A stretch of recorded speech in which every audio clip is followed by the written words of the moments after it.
Muy buenas tardes, sean todos y todas bienvenidos a este su programa, El Expiatorio, donde cada semana le leemos sus pecados. Y como siempre me encuentro con mi querida amiga, colega, periodista y analista, Dolores Delgado. ¿Cómo te encuentras? ¿Qué tal, Ricardo? Contenta, te digo que te veo sonriendo y ya estoy sonriendo yo también. Con un tema nacional, en esta ocasión habíamos platicado ya de España, habíamos platicado de Estados Unidos, los archivos Epstein, bueno, un montón de temas, pero ahora nos enfocamos en algo particularmente nacional. ¿De qué va poquito antes de dar la nota? Sí, tenemos un programa bastante especial debido a que esta agencia internacional Reuters presenta un informe en donde asegura que hay operaciones de la CIA, de este Centro de Inteligencia norteamericano, operando para combatir la delincuencia organizada en México, a pesar de las amplias declaraciones de la Presidencia de la República. Y el viernes de la semana pasada, la propia presidenta sale a desacreditar este informe argumentando que, bueno, no, carece de información confiable. En ese sentido, querida Dolores, platícanos un poco cómo está construido el reportaje y el informe, de qué depende, qué informaciones presentan, qué información no presentan, y cuál es la relación, sobre todo, con los esquemas de espionaje.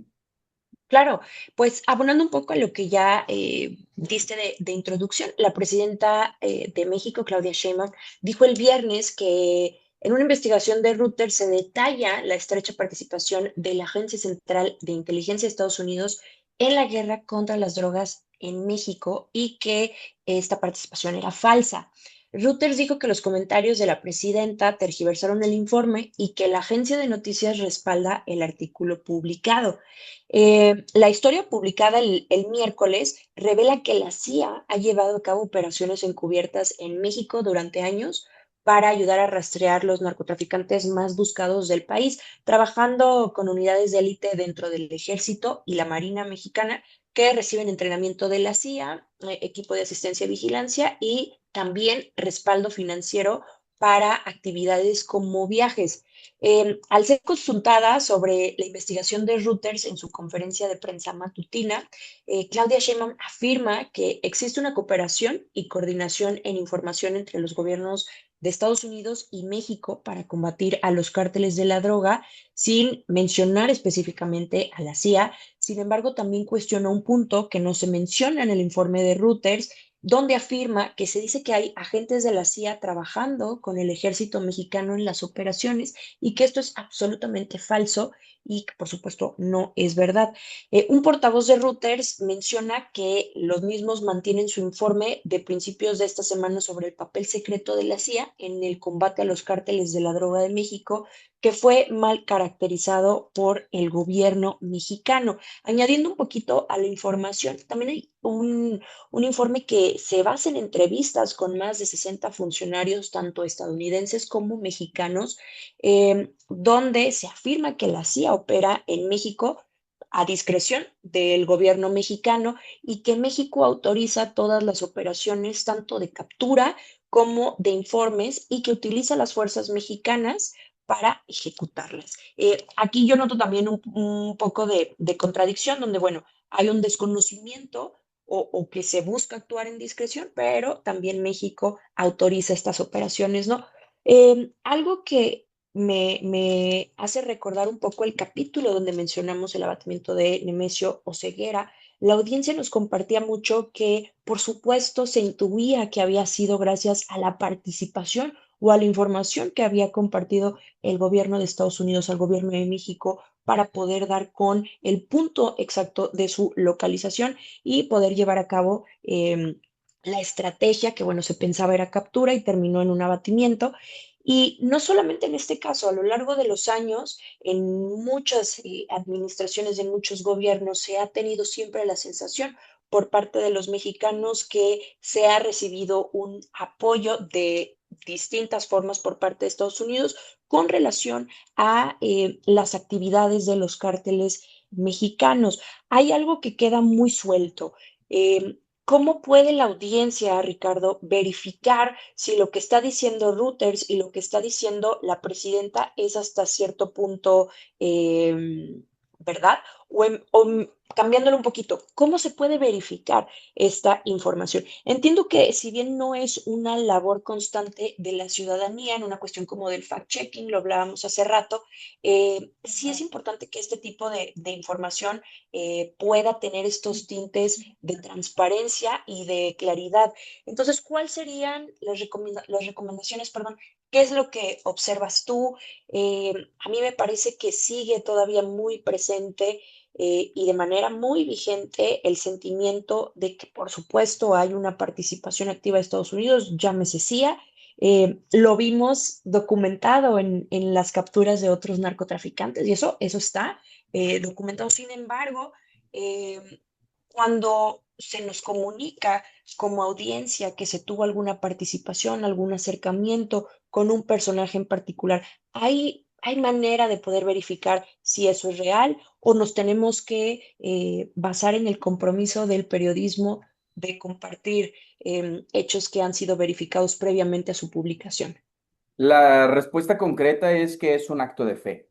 ¿Y a qué me refiero con esto? Principalmente los medios de comunicación que hacen énfasis en el periodismo, que está basada su narrativa en el narcotráfico, consideran que es suficiente para la audiencia el leer tal persona lo dijo, ¿no? O tal persona de tal grupo delincuencial lo dijo. Sin embargo, bueno, pues esto es poco corroborable. Voy a poner aquí un par de ejemplos, ¿no? Hace algunos días se hizo público que habían realizado un bolso de piel hecho con piel de dinosaurio y se está exponiendo en un museo, sí, ese es muy chistoso, en un museo en Europa. En respuesta, el antropólogo Thomas dice que no hay pruebas científicas o evidencias de que haya ADN suficiente para generar las moléculas necesarias para construir piel de T-Rex. Y la empresa, al no poder comprobar el origen, pues simplemente se queda callada. En ese mismo sentido va este proceso. ¿Por qué? Porque por más que tengan 60 fuentes, nada nos asegura que esas 60 fuentes que Reuters está asegurando en su informe sean verídicas. Son los límites del periodismo. Esto no quiere decir que está bien o que está mal o que es falso lo que dice Reuters. Quiere decir únicamente que no es comprobable. Y la replicidad es un principio del periodismo ético. Es decir, si tú vas a asegurar que tal persona es culpable de tal acto, necesitas las pruebas, los documentos probatorios. Y en ese sentido, hacia ningún lado es posible. Aquí voy a hacer un ejercicio, querida Dolores, y me voy a permitir compartir pantalla para que la audiencia vea, me di a la tarea de entrar a la Plataforma Nacional de Transparencia y lo único que hice fue teclear el nombre de la CIA. En respuesta, la única verdadera solicitud de acceso a la información que tiene esta información en estas fechas, perdón, es la Sorry. Secretaría de Relaciones Exteriores. Ya. En ese sentido, cuando tú entras a la solicitud e intentas descargar el documento, pues te das cuenta que supuestamente esto es debido a la transición que han tenido de la transparencia que teníamos antes a la transparencia para el buen gobierno, pero bueno, es muy chistoso, por decirlo de alguna manera, que sea justo esta información la que desaparece, ¿no? Es decir, no podemos asegurar ni hacia un lado ni hacia el otro que alguien está diciendo la verdad. Y esto es verdaderamente problemático porque entramos en otro tipo de discusiones, ¿no? ¿Qué tan replicable son los aciertos o los comunicados que está presentando Reuters? Bueno, en primer lugar es que están compartiendo información vieja. Por ejemplo, el operativo Rápido y Furioso sabemos que tuvo cooperación de Estados Unidos. De hecho, ese fue el gran dilema. Pero a partir de la llegada del presidente Andrés Manuel López Obrador, este tipo de acuerdos estaban abatidos. Es decir, se aseguró por parte del gobierno que no iban a ocurrir. Y entonces, desde que comenzó ese proceso, un montón de periodistas han intentado desacreditar esa frase, pero con testimonios como los que presenta Reuters. Por más que sean 60 personas, si no tienes ni un solo nombre público, sigue siendo falso. Y es lo mismo que el proceso de la bolsa de dinosaurio Tiranosaurio Rex. Por más que tú puedas tener algún vestigio de alguna prueba de ADN, si tú no puedes verificar el origen, es falso, porque así se mide en términos científicos la veracidad de algo. Entonces, en términos periodísticos, ¿qué es lo que sí tienen? Bueno, según sus narraciones, entrevistas con más de 60 funcionarios estadounidenses y mexicanos. No nos hablan de un proceso de verificación de la información, no nos hablan de quiénes son estos funcionarios y bajo qué contexto. Y otra cosa, hay una ley en Estados Unidos que es la ley Leahy, que es para la colaboración en materia de derechos humanos. Esta ley se promueve luego de la comprobación de los operativos en América Latina con objetivo de despojo. ¿A qué me refiero con esto? En casos en donde el ejército norteamericano ha impulsado procesos de invasión y de pérdida de soberanía en América Latina, como el conocido Pinochetazo, ¿no? Es decir, que Estados Unidos financió un golpe de Estado en contra de Chile. En ese sentido, las leyes norteamericanas también han avanzado y esta ley le prohíbe al ejército estadounidense capacitar o formar parte de equipos con entrenamientos militares y unidades extranjeras sospechosos de cometer graves violaciones a los derechos humanos. Aquí este es el punto sobre la I. Hay criterios de la Corte Interamericana en donde se sanciona al ejército mexicano por violaciones graves a los derechos humanos, tales como la desaparición del autor y defensor de la tierra, Rosendo Radilla Pacheco, así como su participación en la desaparición de los 43 estudiantes de Ayotzinapa. Por ende, de ser real el reportaje de Reuters, el ejército norteamericano estaría violando su propia ley local. Esto me parece poco plausible y nada abordado en el reportaje de Reuters. En ningún momento hablan de esto. Es por eso que me parece bastante complejo el que nos atrevamos desde el periodismo a asegurar cosas que parecen ser y podrían ser ciertas, pero que documentalmente hablando, digamos, tienen lagunas demasiado fuertes. Ahora bien, ¿qué nos queda?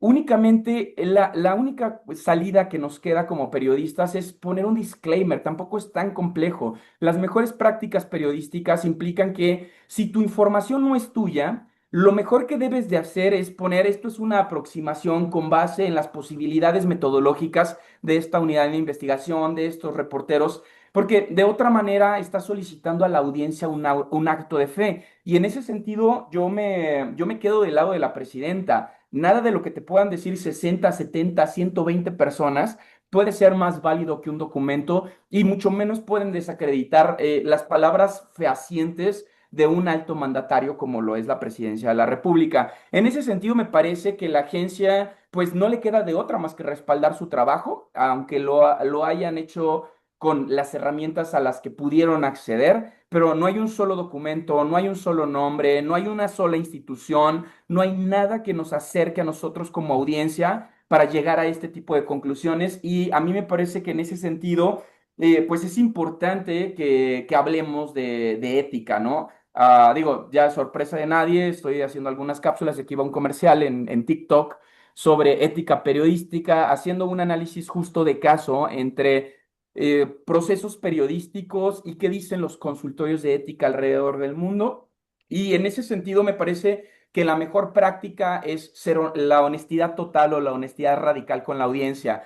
Porque si bien es cierto que existen estos aparatos de, digamos, de capacitación externa para ciertos agentes ministeriales o militares, tenemos también la ley de Ford decía, ¿no? Que implica capacitación para Fuerzas Armadas en el exterior de Estados Unidos. Sin embargo, este es aplicativo específicamente para el caso de Afganistán y no son correlacionales. En ese sentido, Dolores, a mí me gustaría preguntarte, ¿qué responsabilidad nos queda frente a un acto que es evidentemente, bueno, complejo? ¿Tú consideras que deberíamos de dejar de hablar de supuestos y comenzar a presentar pruebas? ¿Cuál sería la ruta para no caer justo en la construcción de mensajes que muy probablemente atentan no solo contra la figura presidencial, sino con la soberanía de un país? Porque las acusaciones que hace Reuters en este informe, en el que no presenta pruebas, son bastante graves. Bueno, en iniciar nada más separando, pueden existir medios de comunicación y también periodistas que puedan publicar opiniones o la interpretación de ciertos textos o de cierta información. De hecho, en la nota que nos compartiste en pantalla, decía que este fue el comentario, o sea, esto que se publicó relacionado a lo que expresó Claudia Sheinbaum fue como el primer comentario a partir de esta nota de Reuters, pero previo a eso, ni la oficina ni el ejército mexicano de Claudia Sheinbaum respondieron a las solicitudes que Reuters había hecho, ya sea en comentarios o preguntas detalladas para poder elaborar el artículo, ¿no? Entonces, digo, creo que es importante que se esté desmenuzando esta información, porque bueno, también la nota expresa que si bien se intuye puede haber una participación directa con la CIA, la presidenta sí admite que hay una cooperación, sin embargo, no hay una inversión como tal en cuestión de viajes para elementos del ejército, ni que se tenga como una estrecha relación con la Agencia Central de Inteligencia. Me parece que, como bien comentas, la postura de la presidenta es correcta al decir, claro, que reconozco esta colaboración, pero es hasta ahí donde se llega. Y también creo que Reuters menciona en su nota que pese a que solicitan la información, no se recibe. Entonces, dar como una verdad absoluta lo que dicen ambas partes, pues me parece que es un poco ocioso y al final creo que esos son como las líneas finas que a veces nuestra audiencia y nosotros también como audiencia de otros medios de comunicación necesitamos para poder entender la información que estamos leyendo, que estamos escuchando en cualquiera del formato que a cada quien se le acomode. Y al final volvemos a lo mismo, pareciera que siempre a la audiencia se le tiene que dar una responsabilidad de eh, es tu papel y es tu obligación hacer un fact-checking de absolutamente todo lo que lees. Pero también creo que a partir de lo que estamos compartiendo en este capítulo, la audiencia puede tener claro que lo que está en una nota no necesariamente se remonta a una investigación y que son verdades absolutas las que se están publicando y cuáles son las vías para empezar a cuestionar esa información. Yo me quedo que la postura de la presidenta fue la correcta, el decir, claro que hay una colaboración. Ya no solamente es que se sabe, tiene que ser evidente, es hasta obvio que existe esta colaboración. Sí hay, o ya se tocan otras fibras al decir que hay una estrecha relación como tal con la CIA, pues eso ya deja en evidencia ya no solamente los acuerdos entre ellos, sino la misma participación que puede tener el ejército, que puede Operen. tener la marina. Exacto. Entonces, sería hasta delicado hacerlo así de público. Hay que seguir con estos temas, hay que estar compartiendo con la audiencia, de nuevo recordarles que es importante que nos estén comentando ustedes cómo perciben toda esta información. Yo también vuelvo a lo que comentaba hace rato. eh, es conocido que se tiene esta colaboración, es conocida la participación que tiene Estados Unidos, ya no solamente en temas de cárteles, sino de otra índole con México y con otros Educativos, países. de Exacto. salud. Exacto, o sea, entonces, bueno, vamos haciendo vamos le dando un poco de reflexión a la información que nos llega, pero al final creo que es información que nos puede permitir tener un panorama muy amplio de lo que está pasando en el país, de lo que está pasando en el mundo y bueno, remontarnos a que si es a lo mejor una investigación, probablemente no la encontremos en un medio de comunicación, sino en otros espacios. Sí, en ese sentido yo creo que voy a ser de abogado del diablo y que ambos lados lo hicieron bien. El problema Exacto, es que bien para el periodismo significa eso, publicar grabaciones no corroboradas. La literatura de narcotráfico en general está llena de eso y no quiere decir que esté bien o está mal. No le vas a exigir a un periodista que verifique que el que tiene enfrente es el Sapo, es Nemesio Ceguera, eso es hiper complejo. claro, El problema es el cómo lo presentamos hacia la audiencia, ¿no? Y a mí me parece principalmente problemático el titular, ¿no? El titular de la agencia Reuters, que dicho sea de paso es una de las agencias con más credibilidad en el mundo. No es coincido. cualquier espacio y por eso lo uso como ejemplo. Me parece que estamos frente a una discusión dilemática en donde, bueno, en realidad Reuters está haciendo lo que ha sido la práctica del periodismo del narcotráfico durante los últimos 40 años, que en lo personal, Ricardo Valderas, como periodista, me parece problemático porque puedes estar frente a un farsante y tú no tener herramientas para poder corroborarlo. Y llámense funcionarios públicos. ¿Por qué un funcionario público o exfuncionario público ocultaría su nombre hablando de un caso tan delicado como las operaciones in situ de una agencia de espionaje internacional en territorio que no es suyo? Esto debería de ser una pregunta central en las redacciones y no ha ocurrido, no ocurrió en 40 años y no va a ocurrir ahora que lo estamos diciendo nosotras.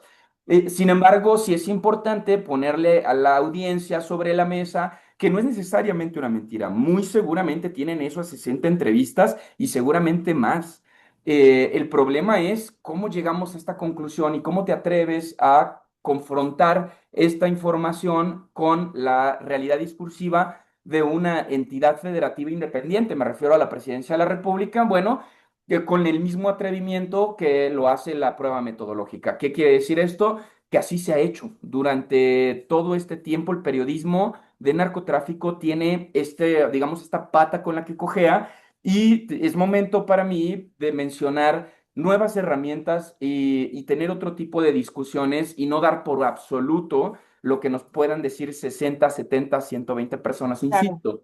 Y bueno, solo para cerrar como idea, también creo que es indispensable para los periodistas tener como, digamos, la sensibilidad de comunicar las cosas sin el clickbait, porque de lo que sí considero, a pesar del respeto que le tengo a la agencia Reuters, es que es un titular clickbaitero, es decir, para jalar audiencia, porque nada en lo que presentan en su información te hace a ti como audiencia poder corroborar la información que te presentan. Es un acto de fe. Y no estoy diciendo que desconfiemos de Reuters, estoy diciendo que no dan herramientas suficientes y entiendo que ahora con la aparición de las redes sociales y lo que llaman muchos especialistas como la dictadura del like, a veces se toman este tipo de decisiones editoriales, pero tenemos que poner sobre la mesa la discusión o la posibilidad de tener esta discusión por fuera. Y que evidentemente un principio básico del periodismo es, si tu trabajo no tiene ni una sola fuente pública, no lo publicas. Es tan básico como eso. Nos enseñan esto en la escuela de periodismo. Creo que no estoy siendo muy exigente. Así ha sido desde siempre también. Y creo que en ese sentido, en este trabajo en particular, no estoy diciendo que todo Reuters, insisto, Reuters es una de las mejores agencias del mundo, pero en este trabajo en particular, al igual como ocurrió en aquel trabajo de ProPublica, que el titular eran signos de interrogación, de quién fue el editor. Nunca jamás en la vida del planeta del periodismo se titula nada con signos de interrogación. Eso es una práctica antiperiodística. Es más como de un aparato de chismes, ¿no? Es válido para Patti Chapoy, pero no para ProPublica, que era una de las mejores agencias Claro. también de periodistas que, dicho sea de paso, qué lástima que se encuentren en huelga por falta de pago. Eso es una tristeza. Sin embargo, bueno, yo considero que tiene que ver justo con eso, con lo que han estado dispuestos a hacer los grandes capitales de los medios de comunicación con el afán de preservar la publicidad. Y es por eso que esta misma discusión se liga con el tema de la publicidad oficial. Yo con esto me quedo, querida Dolores, ¿con qué te despides? Sí, pues yo sin buscar ser repetitiva, recordarle a la audiencia su participación en los comentarios, les leemos, nos gusta mucho que nos estén compartiendo sus ideas, qué les parece también el programa y que nos den también un norte para los siguientes capítulos. Por supuesto que estamos buscando la información que creemos puede ser de su interés y que por supuesto está alineada al objetivo de este capítulo, ¿no? De este programa también. Y pues un saludo a Jesús, agradecerle también por el espacio, un abrazo, Ricardo, y muchísimas gracias. Nos vemos en el siguiente capítulo. Ahí lo tiene, querida audiencia. Recuerden darle like, comentarios. Leemos todos sus comentarios. Nos encanta dialogar con ustedes, como dice mi querida Dolo. denos norte de qué más quieren estar hablando. Hemos estado dialogando de la posibilidad de invitar a una persona para entrevistarla. Se me ocurre, por ejemplo, que podríamos traer a la bandita de técnicas rudas para que nos hable ya como de una manera más técnica sobre cuáles esquemas de espionaje son más comunes en México. No sé, si mantengamos la conversación, será quizá un ejercicio interesante. Mi nombre es Ricardo Valderas, me despido con mucho gusto, les mando un gran abrazo y no sin antes agradecer también al querido periodista Jesús Escobar Tobar por permitirnos cada semana estar con ustedes. Hasta la próxima.